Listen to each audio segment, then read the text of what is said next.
ಸ್ನೇಹಿತರೆ, ಪ್ರತಿಧ್ವನಿಯ ಪಾಡ್ಕಾಸ್ಟ್ಗೆ ಸ್ವಾಗತ. ಖ್ಯಾತ ಹೃದ್ರೋಗ ತಜ್ಞರಾಗಿರುವ ಡಾಕ್ಟರ್ ಗಿರೀಶ್ ಮೋಡ್ ಅವರು ಪ್ರಸ್ತುತ ಅಮೆರಿಕದ ಪ್ರಖ್ಯಾತ ಆಸ್ಪತ್ರೆಯಾದ ನ್ಯಾನ್ಫೋರ್ಡ್ ಆಸ್ಪತ್ರೆ ಬಿಸ್ಮಾರ್ಕ್ ಇಲ್ಲಿ ಇಂಟರ್ವೆನ್ಷನಲ್ ಕಾರ್ಡಿಯಾಲಜಿಸ್ಟ್ ಆಗಿ ವೈದ್ಯಕೀಯ ಸೇವೆ ಒದಗಿಸುತ್ತಿದ್ದಾರೆ. ಇತ್ತೀಚೆಗೆ ಹೆಚ್ಚಾಗ್ತಿರುವ ಹೃದಯಾಘಾತಕ್ಕೆ ಕೋವಿಡ್ ವ್ಯಾಕ್ಸಿನೇ ಕಾರಣನಾ ಅಥವಾ ಕೆಟ್ಟ ಲೈಫ್ ಸ್ಟೈಲಾ?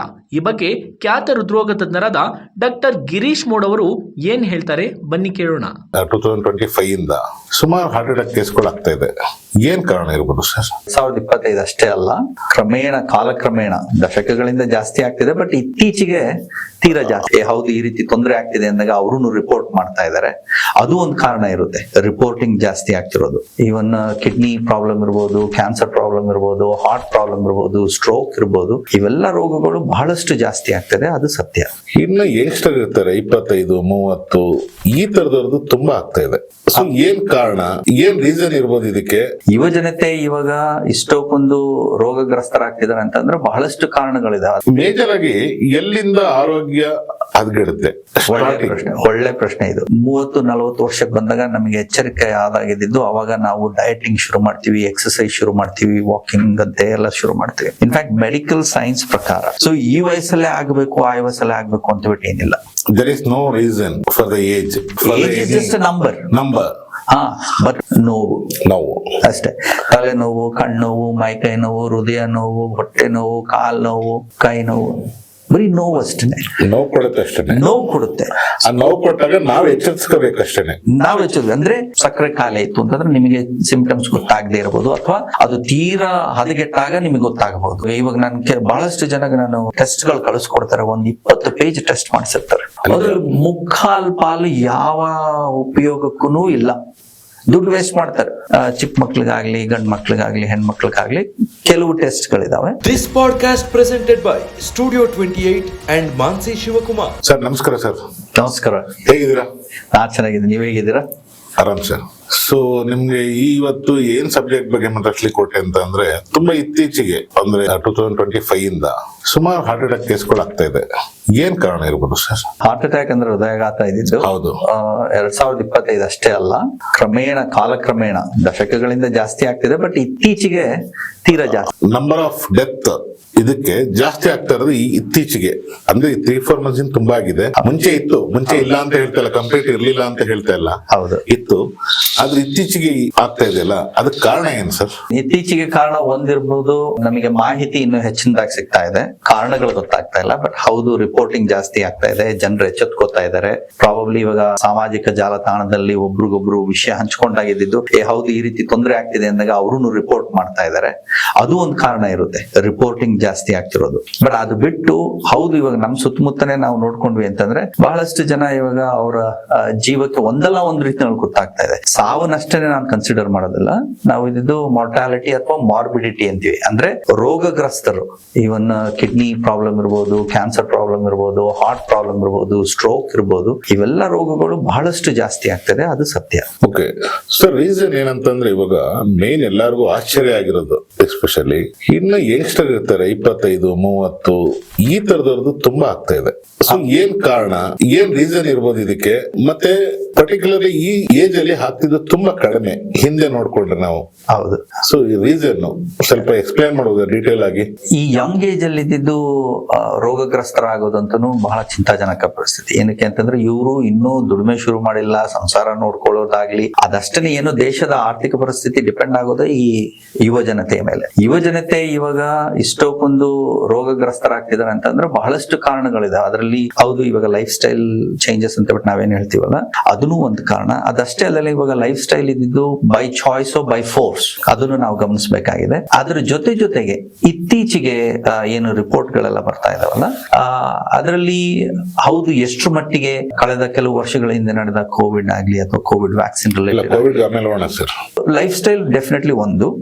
ಅದಷ್ಟೇ ಅಲ್ಲದಲ್ಲೇ ನನ್ನ ಅನಿಸಿಕೆ ಪ್ರಕಾರ ಏನು, ನಾವು ಅಡಲ್ಟ್ರೇಷನ್ ಅಂತ ಬಿಟ್ಟು ಏನ್ ಹೇಳ್ತೀವಿ, ಕಲಬೆರಕೆ ಆಹಾರ ಪದಾರ್ಥದಲ್ಲಿರ್ಬೋದು, ಪಾನೀಯದಲ್ಲಿರ್ಬೋದು, ಅಥವಾ ಮಾದಕ ದ್ರವ್ಯಗಳಲ್ಲಿರ್ಬೋದು, ಅಥವಾ ಯಾವುದೇ ಒಂದು ವಸ್ತುನ ನಾವು ಉಪಯೋಗಿಸ್ತೀವಲ್ಲ, ಅವೆಲ್ಲದ್ರಲ್ಲೂ ಕಲಬೆರಕೆ ಇರೋದ್ರಿಂದ ಬಹುಶಃ ಏನು 40-50 ವರ್ಷಕ್ಕೆ ಆಗ್ತಿರೋ ರೋಗ ಇದ್ದಿದ್ದು ಇವಾಗ ಇನ್ನು ಕಮ್ಮಿ ವಯಸ್ಸಲ್ಲೇ ಆಗ್ತಾ ಇದೆ. ಓಕೆ, ಮೇಜರ್ ಆಗಿ ಎಲ್ಲಿಂದ ಆರೋಗ್ಯ ಹದಗೆಡುತ್ತೆ? ಒಳ್ಳೆ ಪ್ರಶ್ನೆ ಇದು. ಏನಕ್ಕೆ ಅಂತಂದ್ರೆ ನಾವೆಲ್ಲ ಏನ್ ತಿಳ್ಕೊತೀವಿ, 30-40 ವರ್ಷಕ್ಕೆ ಬಂದಾಗ ನಮಗೆ ಎಚ್ಚರಿಕೆ ಆದಾಗಿದ್ದು ಅವಾಗ ನಾವು ಡಯಟಿಂಗ್ ಶುರು ಮಾಡ್ತೀವಿ, ಎಕ್ಸರ್ಸೈಸ್ ಶುರು ಮಾಡ್ತೀವಿ, ವಾಕಿಂಗ್ ಅಂತೆ ಎಲ್ಲ ಶುರು ಮಾಡ್ತೀವಿ. ಇನ್ಫ್ಯಾಕ್ಟ್ ಮೆಡಿಕಲ್ ಸೈನ್ಸ್ ಪ್ರಕಾರ ರಕ್ತನಾಳದ ತೊಂದರೆ ಶುರುವಾಗುದು ಅದನ್ನ ನಾವು ಫ್ಯಾಟಿ ಸ್ಟ್ರೀಕ್ ಅಂತೀವಿ. ಫ್ಯಾಟಿ ಸ್ಟ್ರೀಕ್ ಇದ್ದಿದ್ದು ವಿಜ್ಞಾನದ ಪ್ರಕಾರ ಬದಲಾವಣೆ, ನಿಮ್ಮ ರಕ್ತನಾಳದಲ್ಲಿರುವ ಬದಲಾವಣೆ ಶುರುವಾಗುದು ಆಲ್ಮೋಸ್ಟ್ 8-10 ವರ್ಷದ ವಯಸ್ಸಿನಲ್ಲೇನೆ ಶುರುವಾಗುತ್ತೆ. ಈ ರಕ್ತನಾಳ ಬದಲಾವಣೆ ಸ್ಟಾರ್ಟ್ ಆಗುತ್ತೆ 8ನೇ ವರ್ಷದಿಂದ ಅಂತಾರಲ್ಲ, ಯಾವ್ಯಾವ ಕಾರಣಕ್ಕೆ ಆಗುತ್ತೆ ಅಥವಾ ಅಲ್ಲೇನಾದ್ರೂ ಸ್ಪೆಸಿಫಿಕ್ ರೀಸನ್? ಇವಾಗ ಆ ರೀತಿನಲ್ಲಿ ಸ್ಪೆಸಿಫಿಕ್ ಆಗಿ ನಾವು ಯೋಚನೆ ಮಾಡ್ಬೇಕು ಅಂತಂದ್ರೆ, ಇವಾಗ ದೇಹ ಇದ್ದಿದ್ದು ರಕ್ತನಾಳದಲ್ಲಿ ರಕ್ತ ಹರಿಬೇಕಾದ್ರೆ ಒಂದು ರಕ್ತದ ಒತ್ತಡ ಅಂದ್ರೆ ಬ್ಲಡ್ ಪ್ರೆಷರ್ ಏನಂತೀವಲ್ಲ ಅದು ಇರ್ಲೇಬೇಕು ರಕ್ತನ ಪುಷ್ ಮಾಡೋದಕ್ಕೆ. ಇವಾಗ ಹೃದಯದಲ್ಲಿ ರಕ್ತ ಶುರುವಾಯ್ತು, ಚಲನೆ ಶುರುವಾಯ್ತು ಅಂತಂದ್ರೆ ತುದಿಗಾಲವರೆಗೂ ರಕ್ತ ಹೋಗ್ಬೇಕು ಅಂತ ಅದಕ್ಕೊಂದು ಪ್ರೆಷರ್ ಬೇಕು, ಪುಷ್ ಮಾಡುತ್ತೆ. ಆ ಪ್ರೆಷರ್ ಇದ್ದಿದ್ದು ಈ ರಕ್ತನಾಳ ಏನಿದೆಯಲ್ಲ, ಗೋಡೆ ಅಥವಾ ವಾಲ್ ಅಂತೀವಿ ಅದನ್ನ, ಅದಕ್ಕೆ ಆ ಒತ್ತಡ ಇದ್ದಿದ್ದು ಡ್ಯಾಮೇಜ್ ಮಾಡ್ತಾನೆ ಇರುತ್ತೆ. ರೆಗ್ಯುಲರ್ ಡ್ಯಾಮೇಜ್ ಇದ್ದೇ ಇರ್ತದೆ, ಆದ್ರೆ ನಿಮ್ಮ ದೇಹ ಅದನ್ನ ರಿಪೇರಿನೂ ಮಾಡ್ತಾ ಇರುತ್ತೆ ಇನ್ಸೈಡ್ ಆಫ್ ಕೋರ್ಸ್. ದಿನನಿತ್ಯ ಇವಾಗ ದೇಹದ ಒಳಗಡೆ ಏನು ಪಚನ ಕ್ರಿಯೆ ಅಂತೀವಿ ಅಂದ್ರೆ ಫಿಸಿಯಾಲಜಿ ಅಂತೀವಲ್ಲ, ಅದು ನಡೀತಾ ಇರೋದು ಏನಕ್ಕೆ ಅಂತಂದ್ರೆ ದೇಹದ ಹೊರಗಡೆ ಇವಾಗ ವಾತಾವರಣದಲ್ಲಿ ಇದ್ದಿದ್ದು ನಾವು ಒಂದು ಬದುಕ್ತಾ ಇದೀವಿ ಅಂತಂದ್ರೆ ಹೊರಗಡೆಯ ಯಾವುದೇ ಒಂದು ಅಡಚಣೆಗಳಾಗ್ಲಿ ಏರುಪೇರುಗಳು ಏನಿದೆಲ್ಲ ಅದೆಲ್ಲದನ್ನು ದೇಹಕ್ಕೆ ಮಾರಕನೇ. ಅದು ಪ್ರತಿ ಕ್ಷಣದಲ್ಲೂ ನಡೀತಾ ಇರುತ್ತೆ. ಅದಕ್ಕೆ ನಾನು ಹೇಳಿದ್ದು ಕಲಬೆರಕೆ ಅಂತ ಬಿಟ್ಟು ಏನು ಕೇಳಿದೆ ಅಂದ್ರೆ, ಇದು ಒಂದು ಕ್ಷಣದಲ್ಲಿ ಒಂದು ಸಮಯದಲ್ಲಿ ಆಗೋ ಬದಲಾವಣೆಗಳಲ್ಲ. ದೇಹ ಇದ್ದಿದ್ದು ಪ್ರತಿನಿತ್ಯ ಒಂದಲ್ಲ ಒಂದು ರೀತಿನಲ್ಲಿ ಅಡಚಣೆಗಳು ಏರುಪೇರುಗಳನ್ನು ಎದುರಿಸ್ಕೊಂಡು ನಿಮಗೆ ನಿಮ್ಮ ದೇಹ ನಿಮ್ಮನ್ನೇ ಆರೋಗ್ಯವಾಗಿ ಹೇಗೆ ಕಾಪಾಡ್ಕೊಂಡು ಹೋಗ್ಬೇಕಲ್ಲ ಕೆಲಸ ಮಾಡ್ತಾನೆ ಇರುತ್ತೆ. ಅದು ಚಿಕ್ಕ ವಯಸ್ಸಿಂದ ಶುರು ಆಗುತ್ತೆ. ಸೊ ಹಾಗಾಗಿ ಪ್ರಕ್ರಿಯೆ ಏನ್ ನಡೀತಾ ಇರುತ್ತಲ್ಲ, ಯಾವಾಗ ಅದಕ್ಕೆ ತೊಂದರೆ ಆಗುತ್ತೆ, ಯಾವಾಗ ಅದು ರಿಪೇರಿ ಮಾಡ್ಕೊಳ್ಳೋ ಒಂದು ಸಾಮರ್ಥ್ಯ ಕಳ್ಕೊಳ್ಳುತ್ತಲ್ಲ, ಅವಾಗ ನಿಮಗೆ ರೋಗದ ಲಕ್ಷಣಗಳು ಶುರು ಆಗುತ್ತೆ ಅಥವಾ ಬದಲಾವಣೆಗಳು ಶುರು ಆಗ್ತವೆ, ಅಂಗಾಂಗಗಳ ವೈಫಲ್ಯಗಳು ಶುರು ಆಗ್ತವೆ. ಸೊ ಈ ವಯಸ್ಸಲ್ಲೇ ಆಗ್ಬೇಕು ಆ ವಯಸ್ಸಲ್ಲೇ ಆಗ್ಬೇಕು ಅಂತ ಬಿಟ್ಟು ಏನಿಲ್ಲ. There is no reason for the age. Age is just a number. But ಬದಲಾವಣೆ ಆಗ್ತಿದೆ ಅಂತಂದ್ರೆ ಆ ಬದಲಾವಣೆ ಇದ್ದಿದ್ದು ನಮ್ಮ ದೇಹದ ಒಳಗಡೆ ನಡೆಯುತ್ತಿರುವ ಕ್ರಿಯೆಗಳಷ್ಟೇ ಅಲ್ಲ, ಹೊರಗಡೆ ಏನು ಬದಲಾವಣೆಗಳಾಗ್ತಾ ಇದೆ, ಯಾವ ರೀತಿಯ ವಾತಾವರಣಕ್ಕೆ ನಿಮ್ಮ ದೇಹ ಆಗಿನ ಸಮಯದಲ್ಲಿ ಆಗಿನ ಕಾಲದಲ್ಲಿ ಅದನ್ನು ಹೋರಾಡ್ತಿದೆಯಲ್ಲ ಅದನ್ನು ಮುಖ್ಯ ಆಗುತ್ತೆ. ಈಗ ಒಬ್ಬ ಮನುಷ್ಯನ್ಗೆ ಏನೋ ಅಂದ್ರೆ ಈಗ ನೀವು ಅರೌಂಡ್ ಏಜ್ 8 ಇಂದಾನೆ ಸ್ಟಾರ್ಟ್ ಆಗುತ್ತೆ ಅಂತ ಹೇಳಿದ್ರಿ. ಸೊ ಒಂದು ಸಿಂಟಮ್ಸ್ ಅಂತ ಗೊತ್ತಾಗುತ್ತೆ. ಹೌದು, ಅವರೇಜ್ ಸ್ಟಾರ್ಟ್ ಆಗೋದು ಒಬ್ಬ ಅಲ್ಲಿಂದ ಸ್ಟಾರ್ಟ್ ಆಗುತ್ತೆ ನಮ್ಮ ಬಾಡಿ ವರ್ಕ್ ಮಾಡ್ಲಿಕ್ಕೆ, ಅದಕ್ಕೆ ಮುಂಚೆ ಬೇರೆ ತರ ಅಂತ ಹೇಳಿದ್ವಿ. ನನಗೇನೋ ಒಂದು ಹೆಲ್ತ್ ಏನೋ ಪ್ರಾಬ್ಲಮ್ ಆಗ್ತದೆ, ಒಂದು ಸಿಂಟಮ್ಸ್ ಅಂತ ಏನಾದ್ರು ಒಂದು ಬೇಸಿಕಲಿ ಬದಲಾವಣೆ ಏನಾಗುತ್ತೆ ಅಂದ್ರೆ ಏನೋ ನಮ್ಗೆ ಅನಾರೋಗ್ಯ ಸ್ಟಾರ್ಟ್ ಆಗ್ತಾ ಇದೆ ಅನ್ನೋದಕ್ಕೆ there is some indication. ಆ ಇಂಡಿಕೇಶನ್ ಏನಿರ್ಬೋದು? ಲೈಕ್ ನಾನು ಹೇಳಿಕೆ ಅಂದ್ರೆ ಈಗ ಎಲ್ಲರಿಗೂ ಗೊತ್ತಾಗ್ಬೇಕಲ್ಲ ಅದು. ಹೌದು. ಸೊ ಈಗ ಪಬ್ಲಿಕ್ ಜನಗಳು ಏನ್ ಕೇಳ್ಬೋದು, ಏನು ಗೊತ್ತಿಲ್ಲದವ್ರು, ನನ್ನಂತವ್ರು ಏನು ಗೊತ್ತಿಲ್ಲದವ್ರು ಏನ್ ಕೇಳ್ತಾರೆ, ಡಾಕ್ಟರ್ ಹತ್ರ ಹೋಗ್ಬಿಟ್ಟು ಎಲ್ಲಾರನ್ನು ಡಾಕ್ಟರ್ ಹತ್ರ ಹೋಗ್ಬಿಟ್ಟು ಅವ್ರು ಯಾವುದೇ ರೀತಿ ಏನೇ ಓದ್ಕೊಂಡಿದ್ರು ಡಾಕ್ಟರ್ ಹಿಂಗ್ ಆಗಿದೆ ಏನ್ ಮಾಡ್ಬೋದು ಏನು ಅಂತ ಕೇಳ್ತೇನೆ. ಸೊ ಆತರ ನಾನು ಕೇಳ್ತಿರೋದು ಕ್ವಶನ್. ಅಂದ್ರೆ ಇವಾಗ ದೇಹದಲ್ಲಿದ್ದು ಸ್ವಲ್ಪ ಬದಲಾವಣೆಗಳಾದ ತಕ್ಷಣ ಅದು ಗುರುತು ಚಿಹ್ನೆಗಳು ಅಥವಾ ಸಿಂಪ್ಟಮ್ಸ್ ಗಳು ಕೊಡೋದಿಲ್ಲ. ಓಕೆ, ಫಾರ್ ಎಕ್ಸಾಂಪಲ್ ಇವಾಗ ಹೃದಯ ಭಾಗದಲ್ಲಿ ಹೃದಯದ ರಕ್ತನಾಳ ಇದೆಲ್ಲ, ಹೃದಯದ ರಕ್ತನಾಳ ಬ್ಲಾಕೇಜ್ ಇದ್ದಿದ್ದು 80%ಗಿಂತ ಜಾಸ್ತಿ ಬ್ಲಾಕೇಜ್ ಇದ್ದಾಗ ಮಾತ್ರ ನಿಮಗೆ ಸಿಂಪ್ಟಮ್ಸ್ ಗೊತ್ತಾಗುತ್ತೆ. ಕೆಲವೊಮ್ಮೆ 70-80%.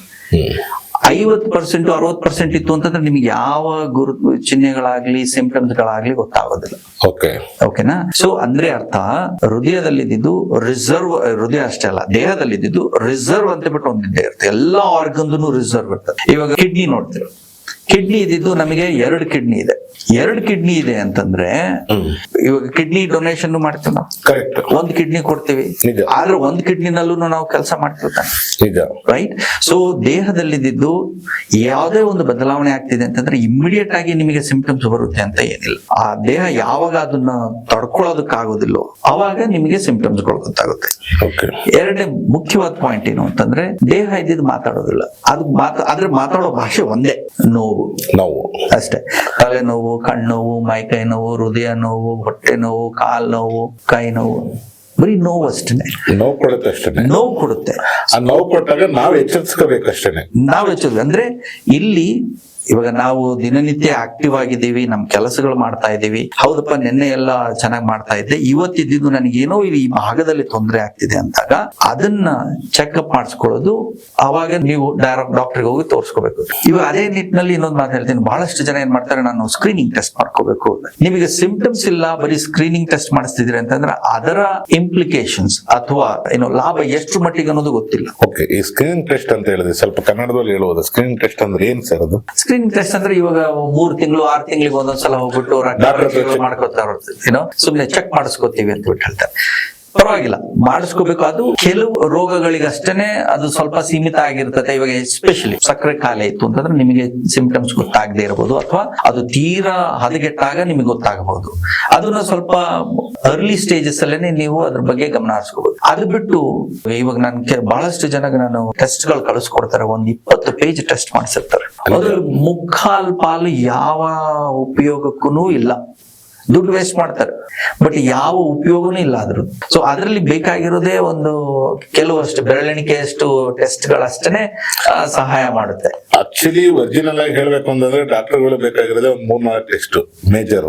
ಇನ್ನು ಉಳಿದಿದೆಲ್ಲ ನಾಟ್ ರಿಕ್ವೈರ್ಡ್ ಅಂತ ನೀವು ಹೇಳ್ತಾ ಇದ್ದೀರಾ. ಕನಿಷ್ಠ ಪಕ್ಷ ಇವಾಗ 3-4 ಅಂತ ಹೇಳಿ, ಇವಾಗ ಚಿಕ್ಕ ಮಕ್ಳಿಗಾಗ್ಲಿ ಗಂಡ್ ಮಕ್ಳಿಗಾಗ್ಲಿ ಹೆಣ್ಮಕ್ಳಿಗಾಗ್ಲಿ ಕೆಲವು ಟೆಸ್ಟ್ ಗಳಿದಾವೆ. ಇವಾಗ ಫಾರ್ ಎಕ್ಸಾಂಪಲ್ ಇವಾಗ ಶುಗರ್ ಟೆಸ್ಟ್, ಆಮೇಲೆ ಥೈರಾಯ್ಡ್ ಟೆಸ್ಟ್ ಆಗಿರ್ಬೋದು, ಅಥವಾ ನಿಮ್ದು BP ಚೆಕ್ ಮಾಡಿಸ್ಕೊಳ್ಳೋದಿರ್ಬೋದು, ಕಣ್ಣಿನ ಟೆಸ್ಟ್ ಮಾಡಿಸ್ಕೊತೀವಿ. ಈ ರೀತಿಯ ಕೆಲವುಗಳಷ್ಟೇ ಆಯಾ ಅಂಗಾಂಗ ಏನೋ ಫಂಕ್ಷನ್ಗೆ ಏನ್ ಇಂಪಾರ್ಟೆಂಟ್ ಇದಲ್ಲ ಅವುಗಳನ್ನು ಫಸ್ಟ್ ಟೆಸ್ಟ್ ಮಾಡಿಸ್ಕೊಂಡಾಗ ನಿಮಗೆ ಒಂದು ರೀತಿನಲ್ಲಿ ಒಳ್ಳೇದಾಗುತ್ತೆ, ಬಿಕಾಸ್ ಅದನ್ನ ತಡಿಬಹುದು. ಇನ್ನು ಇದು ಬಹಳಷ್ಟು ಮಾಡ್ತಾರೆ ಇವಾಗ.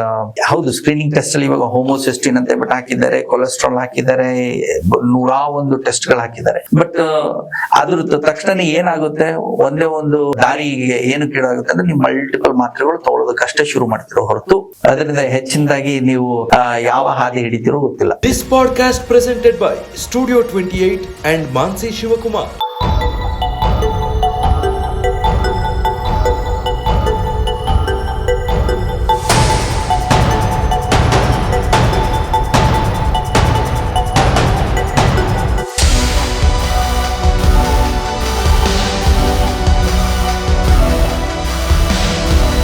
This podcast presented by Studio 28 and Mansi Shivakumar.